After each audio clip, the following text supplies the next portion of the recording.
Fala aí, pessoal, tudo bem com vocês? Bom, na nossa aula de hoje a gente vai falar sobre alguns fenômenos ondulatórios. O primeiro deles é a interferência. Então, para que possamos analisar a interferência, a gente tem que lembrar primeiro de um conceito visto lá no material anterior sobre a reflexão das ondas. Toda onda que reflete num ponto fixo, ela volta, mudando seu sentido de propagação e invertendo a sua fase. Dessa forma, a gente vai analisar a interferência de ondas primeiro em fase, ou seja, elas oscilam no mesmo sentido, no mesmo eixo positivo, nesse caso, para cima. Se eu determinar meu referencial para cima, ó, a primeira oscilação é para cima e elas finalizam para cima também. O que são esses dois pontos? São duas fontes emissoras dessas ondas. Então, vou chamar aqui de fonte 1 e aqui de fonte 2. Este ponto vai representar o nosso observador. É o nosso carinha que está recebendo essas ondas. Veja que quando as ondas chegam no observador, elas interagem, podendo sofrer interferência. Veja, as ondas só sofrem interferência se elas forem de mesma natureza, ou seja, se elas forem as duas mecânicas ou as duas eletromagnéticas, ok? Dessa forma, a gente pode pensar aí que nós temos duas ondas de mesma natureza e primeiro em fase. Vamos analisar essa interferência? O que está acontecendo aqui, né? A onda que parte da fonte 1, ela está andando um determinado caminho até o observador. Esse caminhozinho aqui, ó, nós chamaremos de D, ok? D1. Já esse caminho aqui que a onda 2 percorre, a gente pode chamar de D2. Aí eu posso pensar assim, tá, se eu mexer nessa distância, será que eu mudo a percepção do observador?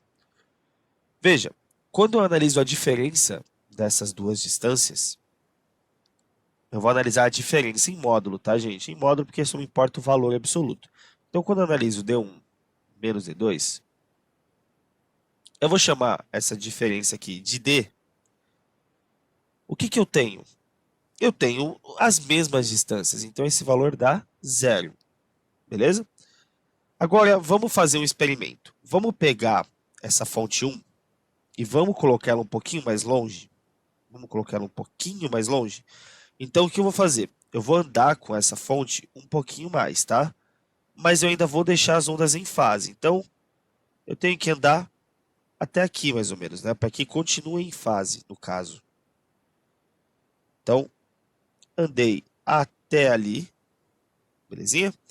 E vou analisar o que vai acontecer aqui. Se eu andasse até aqui, as ondas ficariam fora de fase, né? Se eu coloco a fonte meio comprimento de onda para trás. Coloquei novamente aqui. Bom, agora eu vou ter uma diferença. Essa diferença vai corresponder exatamente a esse tamanho aqui, né? Ó. Vamos ver quanto dá essa diferença? D igual módulo de D1 menos D2, o valor é absoluto. Será quanto? Vai ser esse pedaço aqui, né? Este pedacinho corresponde a quanto de onda, né? Se a onda começa oscilando aqui, conta comigo, ó, uma crista, um vale, aqui inicia novamente. Então, eu afastei a caixa exatamente um comprimento de onda inteiro, um lambda, não é?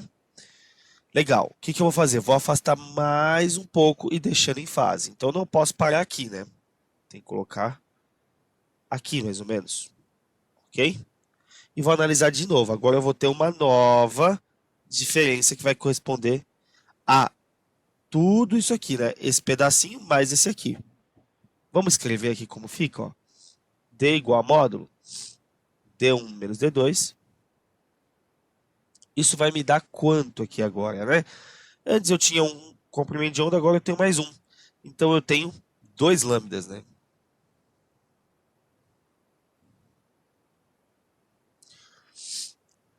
Vejam o padrão. Se eu afastar mais uma vez e fizer módulo D1 menos D2, quanto que isso aqui vai me dar?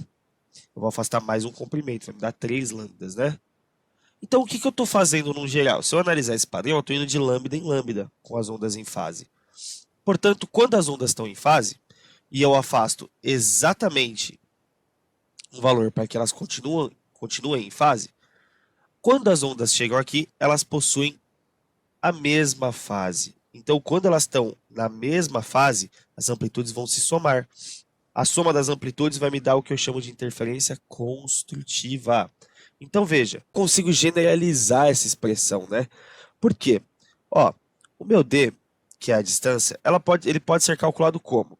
Em vez de escrever em função de lambda, eu posso escrever em função de lambda sobre 2, ok? E pensar que aqui eu tenho um n. Este n, ele vai me representar quem? O número de interferências. Então, eu vou até escrever isso aqui, ó. Quem é meu n? Número de interferências.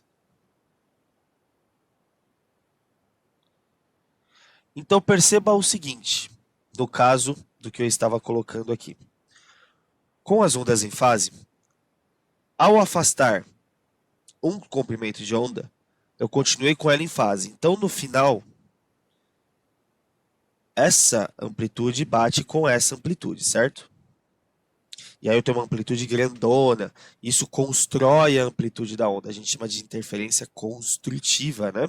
Então, aqui, eu posso pensar o seguinte. Vou escrever essa equação em função de lambda sobre 2. Quando isso aqui era lambda sobre 2, para que o 2 de baixo aqui não exista, esse n só pode ser 2.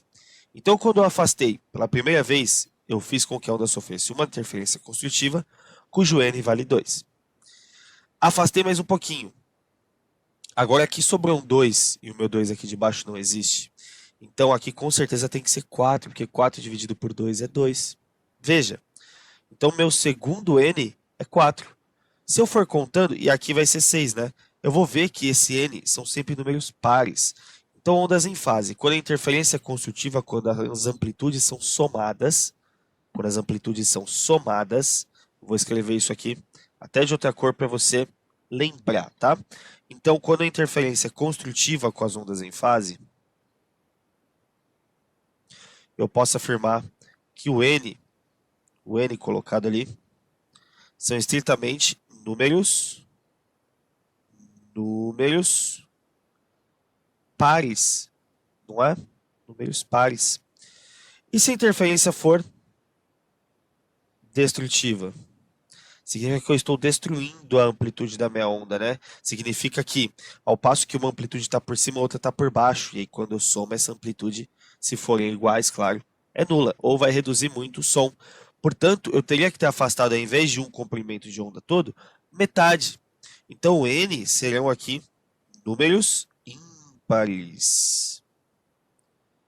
Então, a primeira coisa que você tem que saber é olhar se as ondas estão em fase. Se elas estiverem em fase, essa análise aqui é super válida. Tá legal, pessoal? Então, agora que você viu as ondas em fase, vamos ver elas fora de fase? Vamos lá, galerinha, mesma análise, ó. Fonte 1, fonte 2. A distância aqui, ó, entre a nossa fonte 1 e o nosso observador, a gente vai chamar de D1. E aqui, a distância da fonte 2 até o nosso observador, nós chamaremos de D2. Mesma análise. Eu vou analisar a diferença dessas distâncias e ver como as interferências aqui estão ocorrendo quando as ondas estão fora de fase, ó, por cima e por baixo, ok? Então, quando eu analisar fora de fase, o meu D, que será a diferença de D1 e D2, em módulo, claro, primeiramente vai dar 0, tudo bem? Agora eu vou afastar a caixa 1 novamente para que a onda permaneça fora de fase. Então eu vou afastar ela aqui, ó. Aqui ela ficaria em fase, né? Então eu tenho que colocar aqui, certo? Quando eu fizer isso, eu vou analisar de novo essa diferença.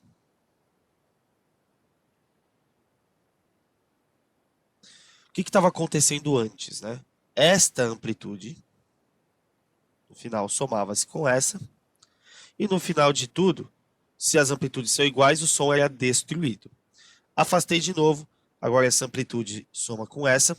E o que vai acontecer agora aqui? Quanto que eu afastei? Um comprimento de onda todo.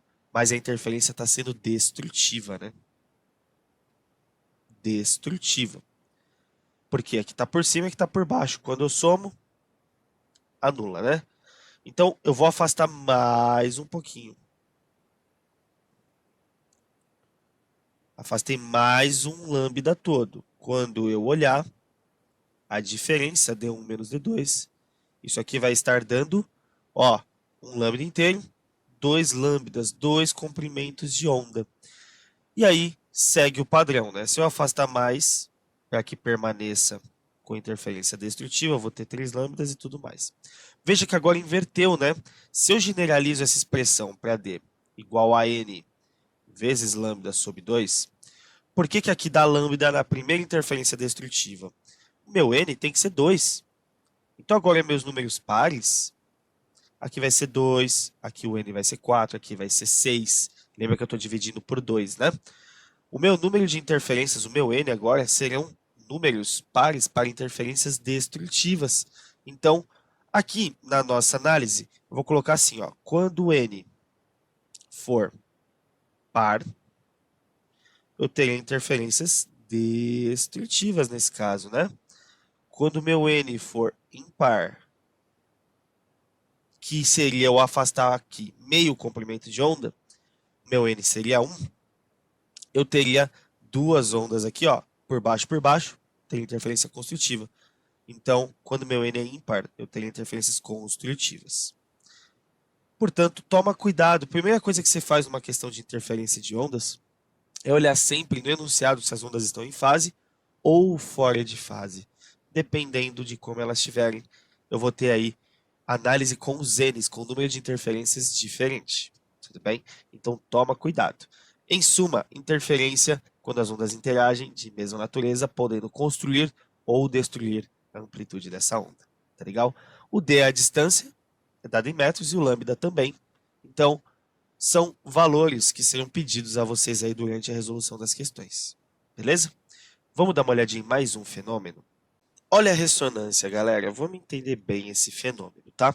Imagina que a gente tem uma corda que estava esticada e eu coloquei ela para vibrar. Quando ela tem um pulso que se propaga para a direita, por exemplo, a gente viu, pelo fenômeno da reflexão de ondas, que ela bate e volta invertendo a sua fase. Então, quando o pulso ele bate, ele volta invertendo a fase, e isso vai gerar milhões de ondas aí nessa corda. O que é importante a gente perceber é que vai ter um momento que essa vibração vai ser tão caótica que eu não vou conseguir identificar a velocidade dessa onda, para onde que ela vai, para onde que ela vem. Dessa forma, o que vai acontecer? Eu vou ter a formação de alguns elementos novos, que serão chamados de nós e ventres. Como as ondas batem e voltam, elas sofrem interferência. Como é uma corda, por exemplo, a onda é de natureza mecânica. Então, essas ondas, por serem de mesma natureza e estarem interagindo, podem sofrer interferência. Aonde eu tiver uma interferência construtiva, que a minha amplitude aumentará, vão ser essas nossas salsichinhas aqui, ó, esses nossos carinhas que são chamados de ventres. Aonde eu tiver os pontos é onde a amplitude é zero, é onde eu estou destruindo a amplitude, onde eu terei interferências construtivas, serão chamados de nós. Então, os pontos, ó, eles são chamados de nós. Ó os nós aqui, ó. E onde eu terei interferência construtiva, que é essa região maior, onde a amplitude ela é somada, uma altíssima amplitude, eu chamarei esta região aqui de ventre. Ventre. Então, nesse caso, eu teria aí 2 ventres e 3 nós, né? Veja que cada ventre corresponde à metade de uma oscilação toda. Então, cada ventre vai ter um tamanho que corresponde a lambda sobre 2. Cada ventre vai ter um tamanho que corresponde a lambda sobre 2. Tudo bem? Metade aí de um comprimento de onda como um todo. Coisas importantes que eu tenho que lembrar, claro. Nos ventres é onde eu estou tendo interferência construtiva. E nos nós é onde eu estarei tendo interferências destrutivas, né? Destrutivas. Tem que lembrar disso, tá bom, galera? O Enem adora interferência. Então, tem que lembrar disso, tá bom? Por que esse fenômeno é importante? Pelo fato de que cada material tem uma frequência de vibração das moléculas. E como essas moléculas têm essa frequência de vibração, como eu tenho várias moléculas, essas vibrações entram em ressonância. São as frequências fundamentais de cada material. Então, cada material está vibrando e tem uma frequência fundamental. Se um outro material tiver uma vibração de mesma natureza, ou seja, por exemplo, mecânica, você terá aí uma interferência ocorrendo de material para material. Esses materiais vibrando juntos vão entrar na mesma frequência fundamental de vibração. E isso vai ter uma construção muito grande de amplitudes. Eu vou ter a soma de ventres. Então o ventre já é uma interferência construtiva. Com outro material vibrando com a mesma frequência fundamental, eu teria uma amplitude muito maior. E isso pode fazer com que materiais cheguem até a rachar e quebrar, como pontes, como túneis. Então, é importante essa aplicação dentro da engenharia civil, por exemplo. Tá bom, galera? Então, este fenômeno como um todo é chamado de ressonância. Bom, chegamos ao final da nossa aula. São esses dois fenômenos que eu queria passar para vocês hoje. Espero que as ideias tenham ficado claras e a gente se vê na próxima aula, tá bom? Então, um beijão e até mais.